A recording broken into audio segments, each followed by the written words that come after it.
Welcome to my kitchen. ఈరోజు మీకు crispy fish fry ఎలా చేయాలో క్లియర్‌గా చూపిస్తాను. ఇంకెందుకు ఆలస్యం, వీడియోలోకి వెళ్ళిపోదాం. ఒక స్పూన్ కారం, ఒక స్పూన్ ఉప్పు, ఒక స్పూన్ పసుపు, ఒక స్పూన్ జీలకర్ర మిరియాల పొడి, ఒక స్పూన్ ధనియాల పొడి, ఒక స్పూన్ అల్లం వెల్లుల్లి paste, half spoon garam masala, 2 spoons corn flour. తరువాత కొంచెం వాటర్ వేసి ఇప్పుడు వీటన్నింటిని పేస్ట్ లాగా కలుపుకోండి.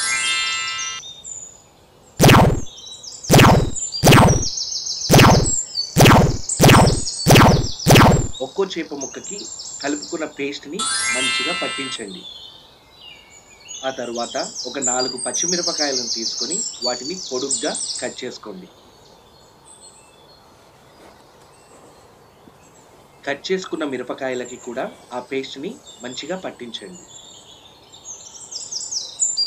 తరువాత వాటన్నింటిని ఒక బౌల్లోకి తీసుకోండి.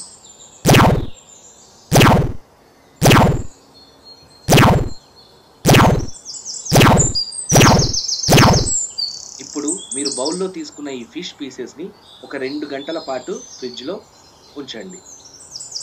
తరువాత ఒక కడాయి తీసుకొని అందులో ఫిష్ పీసెస్ మునిగేంత వరకు సరిపోయేలా ఆయిల్ తీసుకోండి.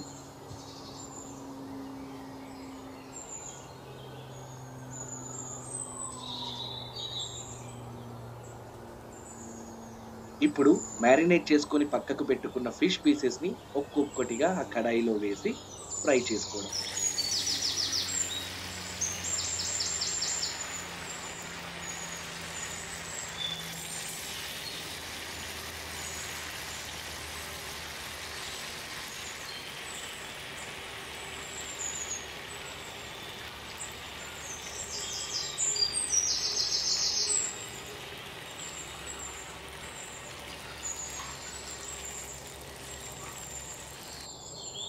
ఒక పక్క కాస్త కాలాక వాటిని ఇంకొక పక్క వేసుకొని మళ్ళీ ఫ్రై చేసుకోండి.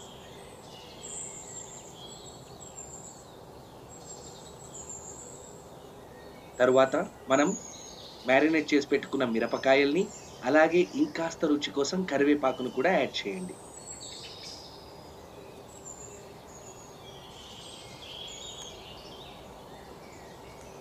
మిరపకాయలు కరివేపాకు ఫ్రై అయ్యాక వాటిని తీసుకొని పక్కన ప్లేట్లో ఉంచుకోండి.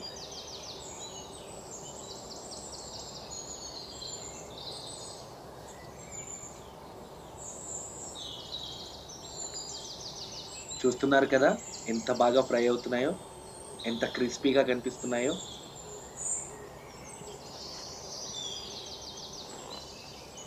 ఇంకేంటి, టేస్టీగా ఉన్న ఫిష్ ఫ్రై రెడీ అయిపోయింది. ఇప్పుడు కాస్త ఆనియన్స్‌తో, లెమన్‌తో అలాగే మనం ఫ్రై చేసుకున్న మిరపకాయలు, కరివేపాకు ఇయన్నీ యేసుకొని ఒక ప్లేట్‌లో కుమ్మేయడమే. చూడండి ఎంత బాగా ఉడికిందో, ఎంత క్రిస్పీగా కనిపిస్తుందో ఫిష్ ఫ్రై మనకి. చాలా బావుంది. చాలా అంటే చాలా బావుంది. టేస్ట్ చేసే మీకిప్పుడు చెప్తున్నాను. చాలా బావుంది. ఈ వీడియో మీకు నచ్చినట్టయితే దయచేసి లైక్, కామెంట్, షేర్ చేయండి. అలాగే సబ్స్క్రైబ్ చేయడం మాత్రం మర్చిపోకండి. Thank you.